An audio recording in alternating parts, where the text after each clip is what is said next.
Okay, here we go. So, as I said earlier, the theme of this month's school garden webinar is about chickens.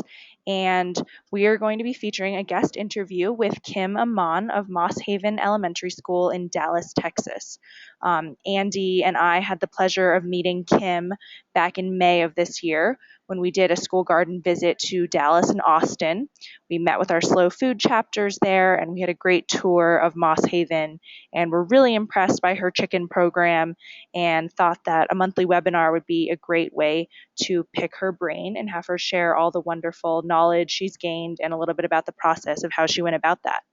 So we're just going to move through this webinar as a bit of an interview, and then I have my lovely intern, Hope, who will be taking notes during the webinar, and then we'll get all of Kim's responses up on our website along with the archived presentation. So just a few housekeeping things. I've actually gone ahead and muted everyone to reduce background noise. You should all be able to see a chat function if you're using a computer, so feel free to type in a question at any point during that.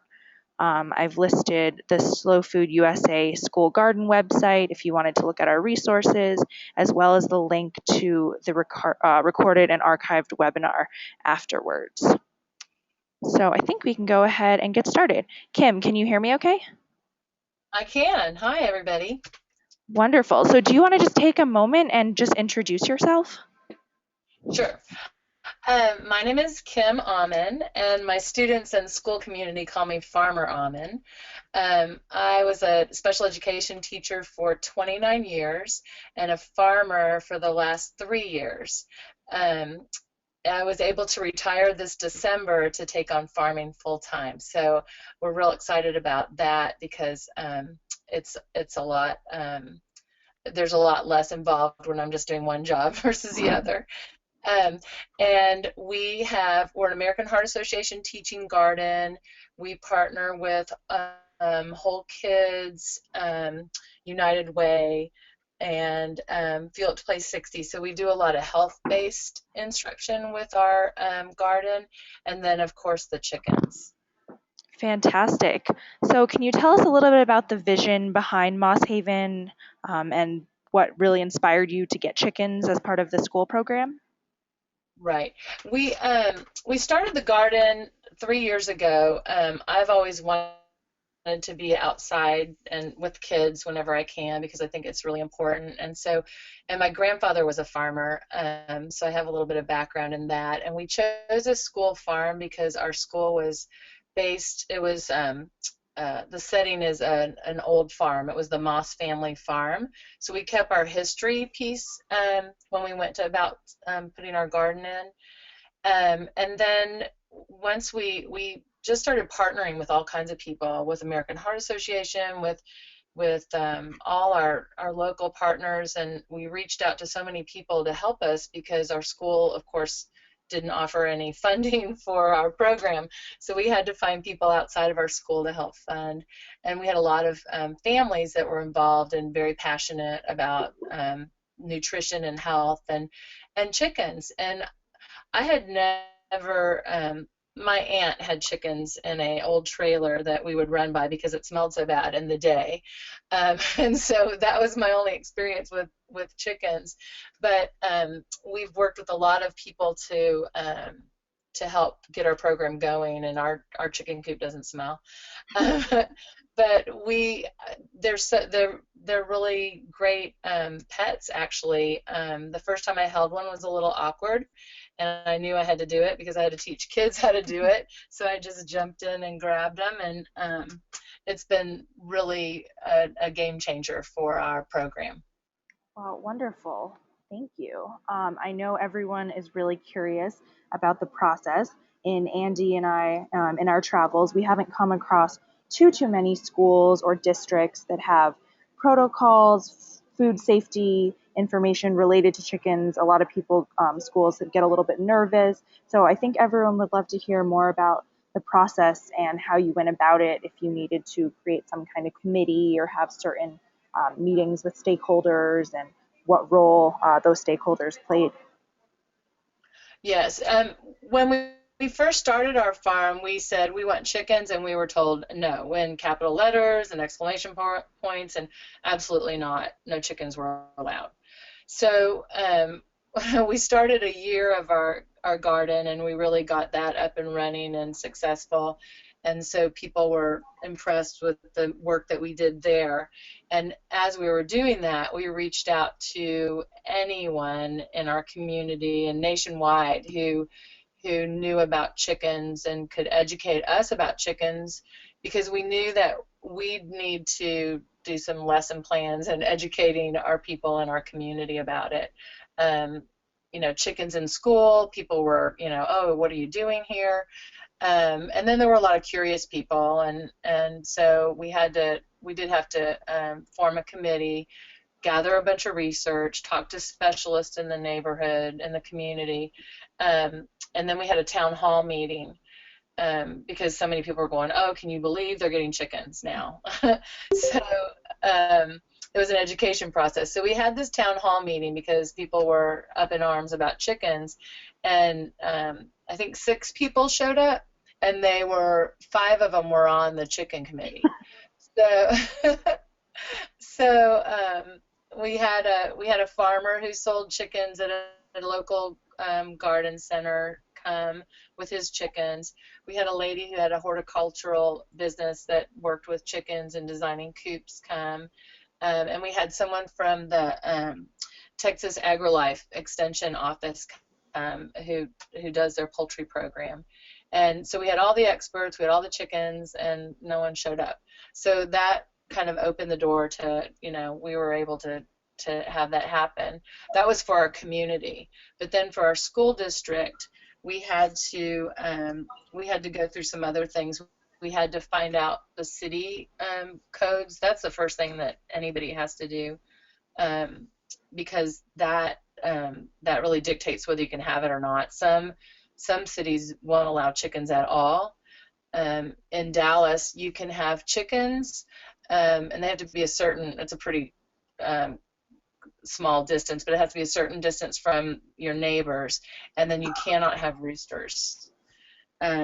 So we found out the city protocol, and then we went to you have to have the correct space, and so there were other things that we had to figure out with that. And in Texas, we want shade, so we needed some shade.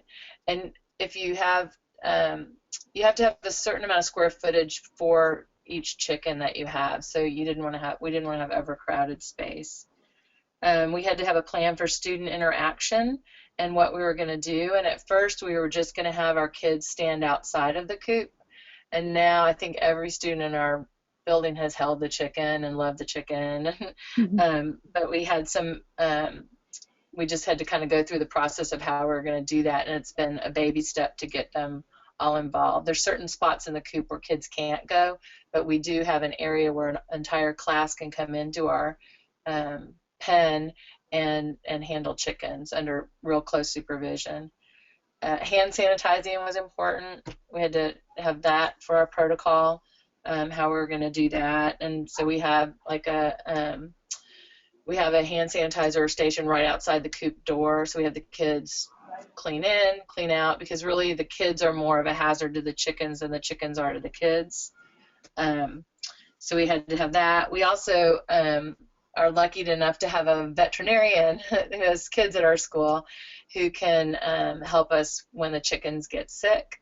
And then we had to have an exit plan for the district. If it didn't work out and wasn't going to happen, we had to tell them what our plans were to get the space back to where it was. Great. And in terms of discussions with school stakeholders, I mean, I'm sure you had to talk to the principal and administration and facilities. Oh, yeah. Talk a little bit about that. Yeah, that was what that protocol, all those things that we had to go through. We had to talk to all those people. The principal was on our team, mostly just to keep track of the emails and what was going on. He grew up on a ranch in West Texas, so he knew chickens.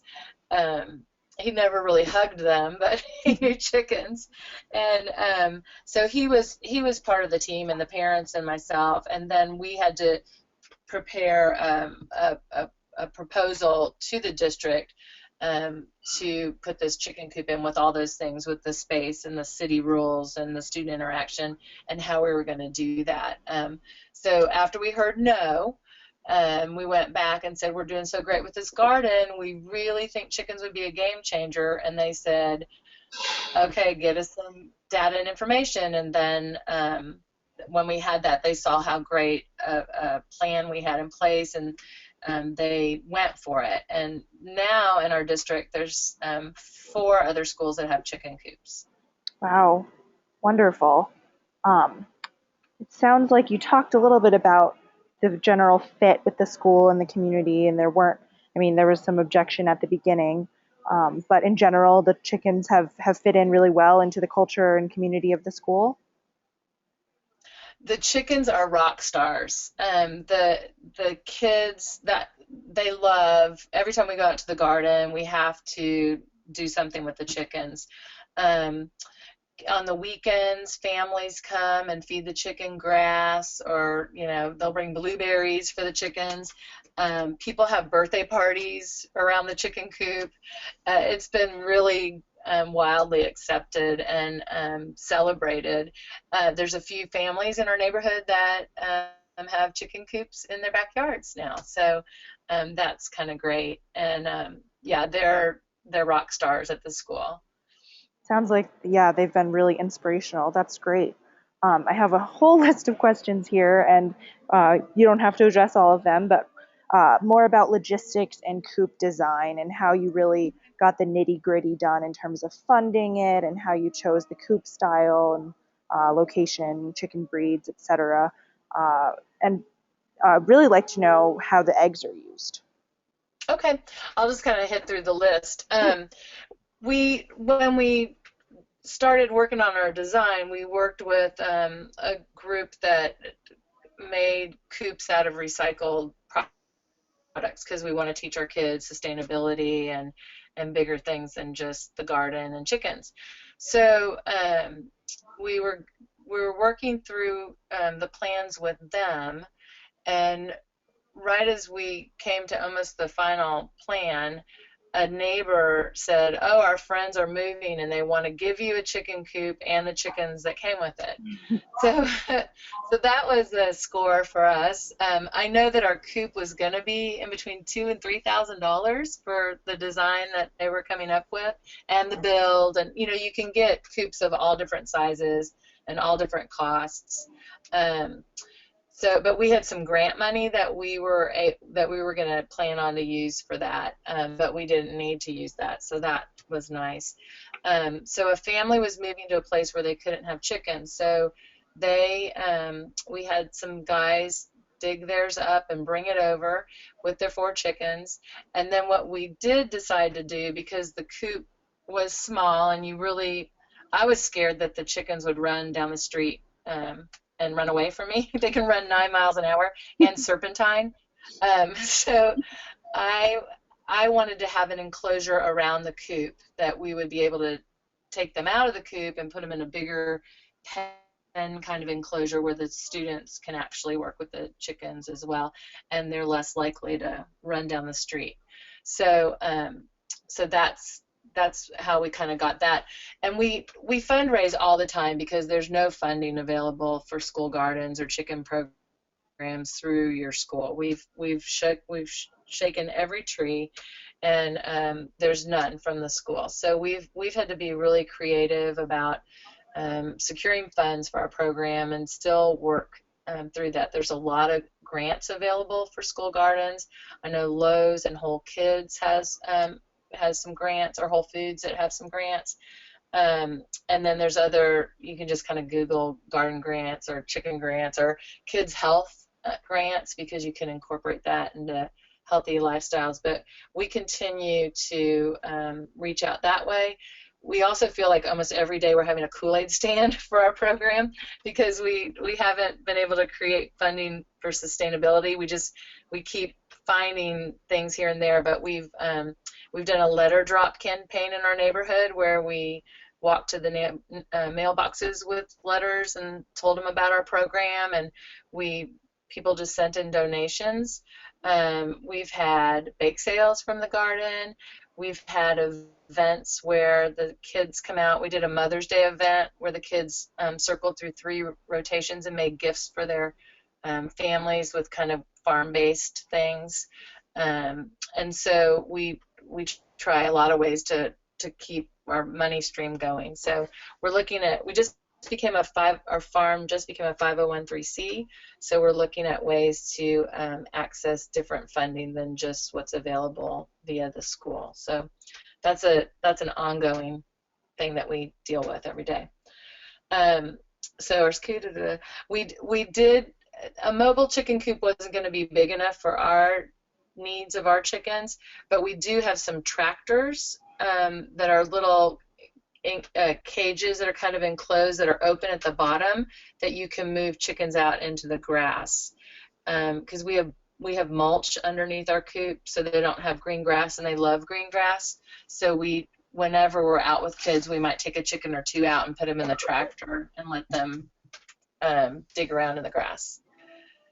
And then the location, we needed shade in Texas, so that was really important. And so they have shade almost all day long. So that was our biggest concern. And also, they're close to the compost because their bedding is amazing for compost. It'll heat up your compost in no time. So we clean that on a weekly basis, and that's just added straight into the compost. So that was important. We picked breeds that were good egg layers because the eggs they're like golden. They're golden eggs. The kids are crazy about the eggs. And then we looked at breeds that were more docile and not real aggressive breeds of chickens. So the breeds that we picked are the Americanas, and those are nicknamed the Easter egg layers because they lay blue and light green colored eggs, and those are kind of cool to show the kids. They love those, and they're really consistent layers. I have one that's laying every day in 100-degree weather, which is pretty amazing. Wow. We have the barred rock chickens. Those are good egg layers, and those are pretty gentle, and they're the black and white chickens, and they're kind of cool looking. Kids like them. Betty the Beautiful Barred Rock is who we have. We've had New Hampshire Reds that are good egg layers. And then for the cute factor, we bought Polish chickens, the ones that have the little poofs on their tops of their heads. And they were super cute, not the best egg layers and kind of dingy because they can't really see past their bangs that hang in their eyes. But we had those too. And currently we have 3 chickens, and we expanded our coop so that we could have 8. And so in the spring, we hatched eggs in kindergarten, and we hatched 17 eggs. 5 of them are roosters, so they can't come to our farm, and we've found farmers in the country to take them. But the chickens have been summering at my master gardener's daughter's ranch, and they're coming home the 1st of August, so we can integrate them into the flock when they come back. So we're real excited about that. But those are those kinds of breeds. I think there's a sex link too, but those are the breeds that she had as well that we got the eggs from. So, and then we do have our feeding isn't automatic, but it's a big bucket kind of trough that you just have to fill like every 3 or 4 days. And then watering, when it's cooler, you don't have to change the water quite as often, but in the summer, we're changing it in the morning and at night because it's so hot right now, and heat really does a number on chickens. So we're changing it. There's families that are caring for the chickens in the farm this summer, but I'm here to oversee it. Some families have added ice to the water. Some families are giving them frozen blueberries to cool them off, and then they're hosing down their pen. The winter in Texas, at least, is easier to handle chickens than the summer. The summer's pretty tough. Mm. And then the chicken who takes care of them, we have families sign up, and the sign up is like buying concert tickets to something because they sell, they fill up right away as soon as the Sign Up Genius comes up. One family will care for the farm and they get to harvest all the fruits and vegetables. And then one family cares for the chickens and they get to have the eggs and take care of chickens. So that's how we take care of them in the summer. And then the eggs, we started out. It depends on how well they're laying, for one. So there's some times of the year that they're not laying very well, but we did. I used to give them away to kids in farm club that did a good job, and then um, they were just kind of a reward. And to teachers, when they were the teacher of the week or whatever, they might get an egg or two. So now we started to create a little funding stream. Once a month, we have a pop-up market. And so we'll save the eggs for a couple weeks. They save pretty long, but maybe like 2 weeks, and we'll just keep collecting them. And at the end, at that market, we'll sell them, and we're selling them for $1 a piece. They're like gold. Um, but the kids, which is great because the kids are learning about supply and demand. And they totally get it when you're talking about chicken eggs, but they're delicious and they're wonderful. We did use them once for a lesson that we taught on the farm where we just had two dishes and we cracked a farm egg and we cracked a grocery store egg, and the difference is amazing.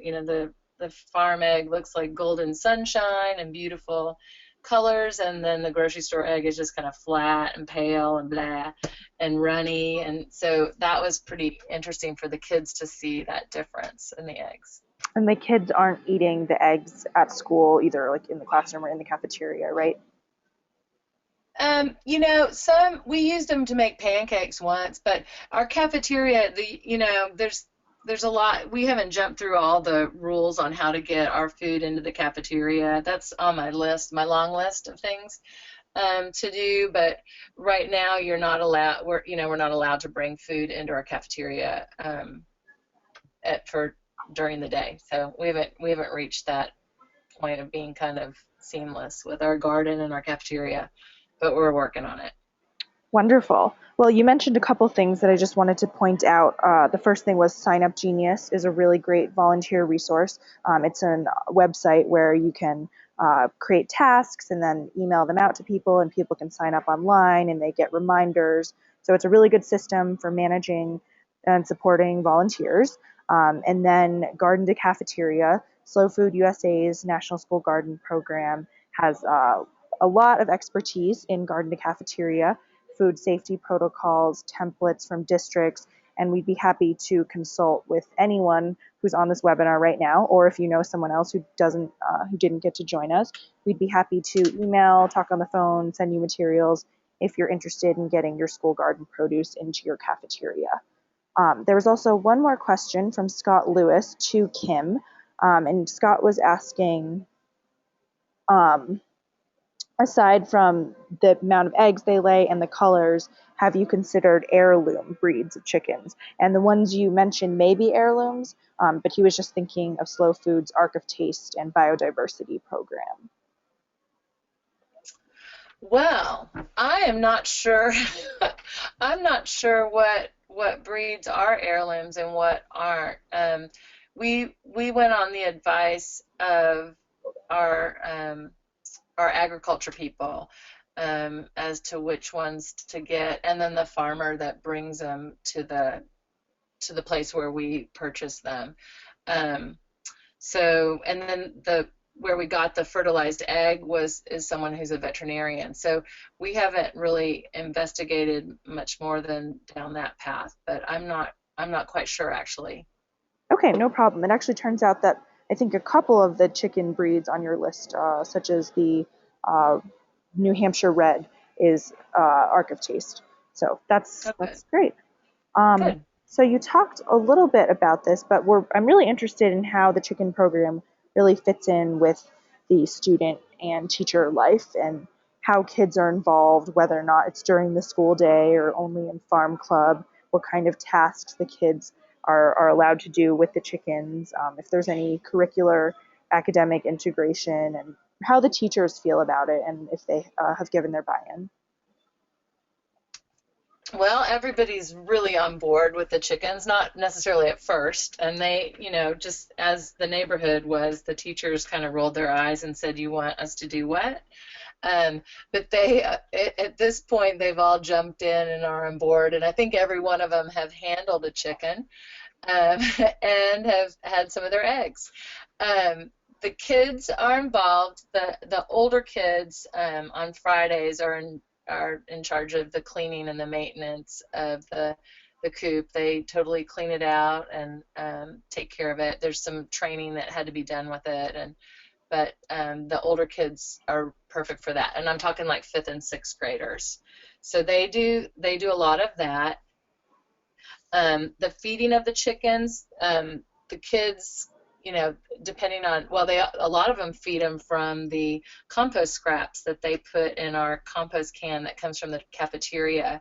Every day we just at home at the hardware store we bought a Rubbermaid trash can with wheels, and so every day the kids put in their scraps in the cafeteria, and then we take it out at the end of the day, feed the chickens on the way to the compost, and then compost the scraps from the cafeteria.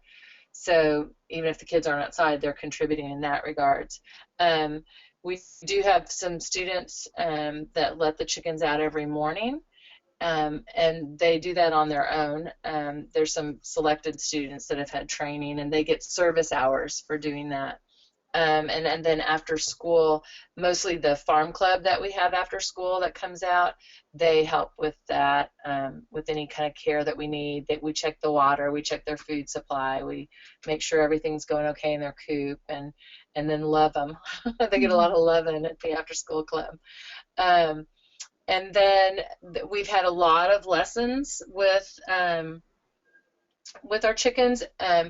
Every 6 weeks we have a big outdoor, it's called Master Gardener on the Farm Days, and it's a 2-day deal every 6 weeks. And so we do rotations on the farm. So one may be a teacher-led lesson about, whatever the topic is or the season.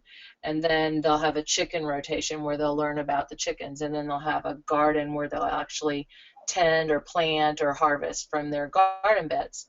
So when they're with the chickens, we've taught them about how to care for chickens, problems that come up with chickens, the breeds.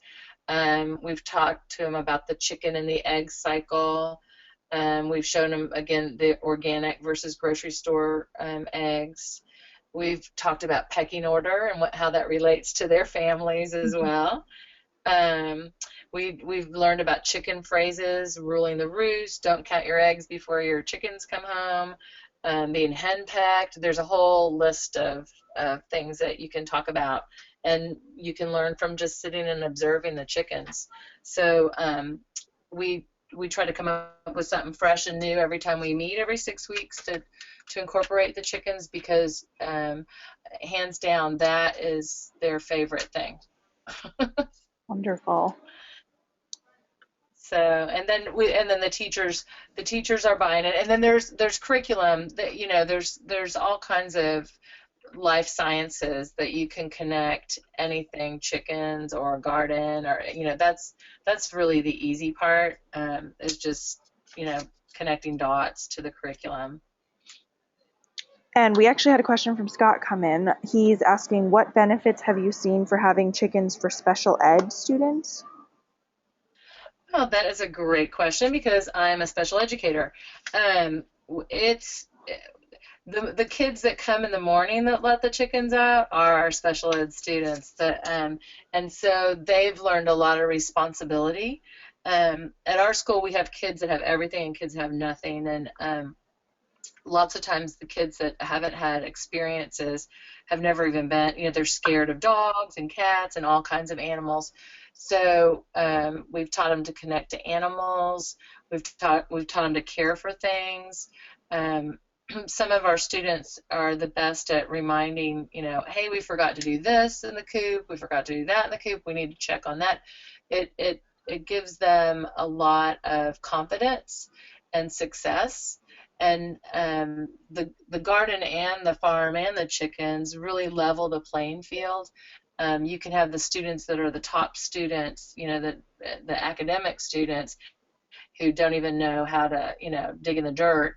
And then you've got some students that don't do well in the classroom that are great hands-on and connect with nature and are the leaders there. So it's been a really great experience for our special education students and for all our students.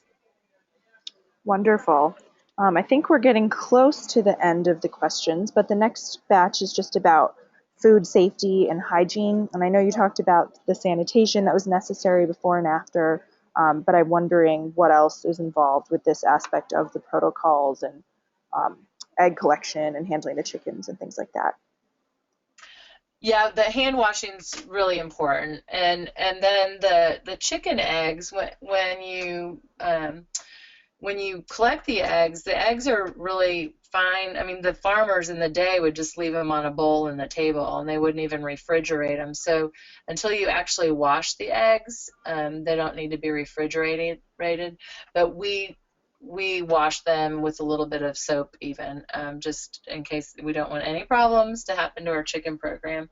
Um, but the the funny thing is, there was one time we had one of our big days where all the students came out, and like 6 kids went to the nurse with what was thought to be head lice. And there is poultry lice that comes with chickens, and you can prevent that, and you can take care of that with food grade diatomaceous earth on a regular basis when you see the poultry lice on the chickens. But it was a lesson that we learned. And so the nurse, had just went crazy when that happened, and so we called our vet, and she came and got a sample of the poultry lice, and took a photograph of it under a microscope, and then she compared the poultry lice with the human lice, and they look different, although you cannot see that unless it's under a microscope. And we were able to educate everybody that poultry lice likes poultries and feathers, and human lice likes children and hair. So that was every time we have those big events, we make sure that we check the chickens really well and treat them if that's evident with them. So that was a fun lesson. Um, and then so the washing, the handling, the taking care of the kids, and the eggs. And then I think we partnered with some of those same people that we learned from, the farmer, the Texas AgriLife people, and then a local garden center that sells chickens. And then we have a hardware store that's kind of a funky urban hardware store that deals with chickens, and they've helped us with the protocols for that. And then when chickens get sick, it's very sad, but you can tell they tip over, they don't get up, their eyes don't look good. Their eyes are really a good sign of their health, and their combs aren't as bright as they should be. So what we've done is when we see that one's sick, we separate them because we don't want all of them to get sick. And we call our vet, and if she's not there, then we might take them to the vet. Chickens cost like $10 to buy and $125 to take to the vet. So we try not to have to take them to the vet. And we do have some things that we can that the vet's given us before that we try to use. But lots of times, more times than not, when the chicken gets sick, we haven't had very good recovery rates with our chickens. We've had a couple that have pulled back and made it, but we've had a couple that have died too. And that's, in school we teach life cycles, and we get the eggs, we have the chickens, and then sometimes they die. So we handle that a little differently. We let the kids know, and sometimes this is the first time that kids have ever dealt with death. They've never even experienced it. So when chickens have names and they get attached and they have fan clubs, you have to, be sad about the chicken and share that with the kids, and it's part of life. And sometimes we might be low on chickens, and we can say, but well, that one went to, the chicken barn in the sky, but we get to have two new ones. So they kind of rally around that. So, but it's a lesson. It's another lesson to be taught. Great. And actually, the visual on this slide, everyone, is from the Edible Schoolyard Summer Academy. So I know Kim mentioned at their school they do wash the eggs at the Edible Schoolyard in Berkeley. They do not wash the eggs. I think it's, yeah, definitely your prerogative. Um, and then this was my last slide, just about people that are looking to take that next step. If you had any really big takeaway messages that you wanted to just um, repeat, and the best resources, and any last pieces of advice you'd love to give to aspiring chicken owners. Well, I guess you really just have to jump into it. You need to collect your information and learn what you need to do. But even though I had all that in my head and on paper somewhere, you just have to go through the process and experience it. I think the first week we had chickens, one of the four that we got died, which was, oh, what are we going to do now? But you learn as you go through the process. So I think we've had about every sickness and everything possibly go wrong that could go wrong with chickens. So I wasn't necessarily prepared for them, but you just learn through going through the process and calling people and having them come out and look at chickens and helping you through. And I found that chicken people are really helpful people, and they love chickens and they want chickens to be successful. So there's a lot of people in communities that you can reach out to just by a quick Google. I know that like Backyard Chickens, there's backyardchickens.com. They're great resources, and they may know resources that can help you in your community. The AgriLife Extension people, the 4-Hers, the 4-H Club, they now have a poultry program in our area that they work with people and chickens, and they show them at the fair. So that's kind of cool.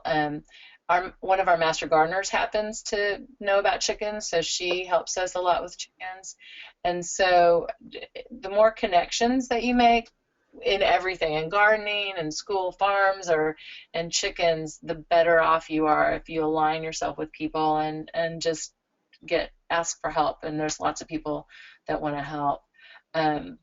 We even this year, our farm was given this a Coop tour. So May 1st, we're having a big Coop tour, and we're organizing like a home tour, but you go around and visit people's coops and check that out. So that's going to be really great. But get your word out, let people know about what you're doing, and your community really will rally around you too. They love it. That's fantastic. Thank you so much. I just wanted to touch on a couple things you said. I think in the first slide you were talking about some creative fundraising strategies and listing off some grants.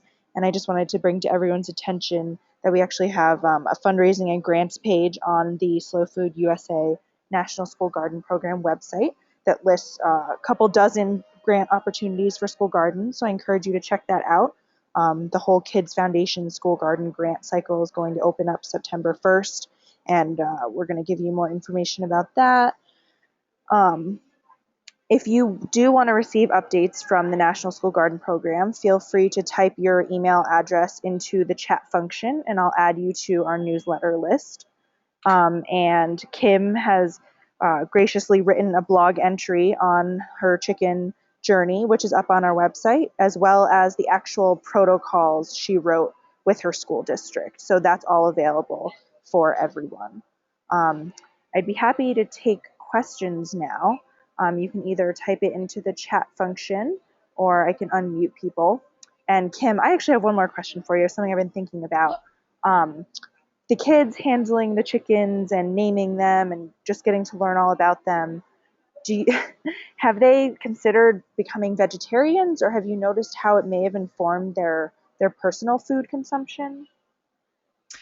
Well, I can't eat chicken anymore, which is very sad. But I tell kids don't do that because of me. And I don't think I haven't heard of any students not eating chicken. I haven't heard of that. But I personally no longer eat chicken. Well, okay, good to know. I'll go ahead and unmute folks if they have questions, or go ahead and put it into the chat function.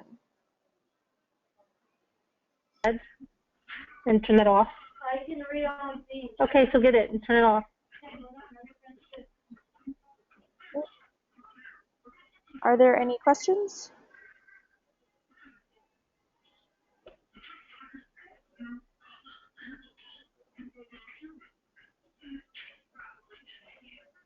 Okay, well, I think that, Kim, you did such a thorough job. There actually aren't any questions.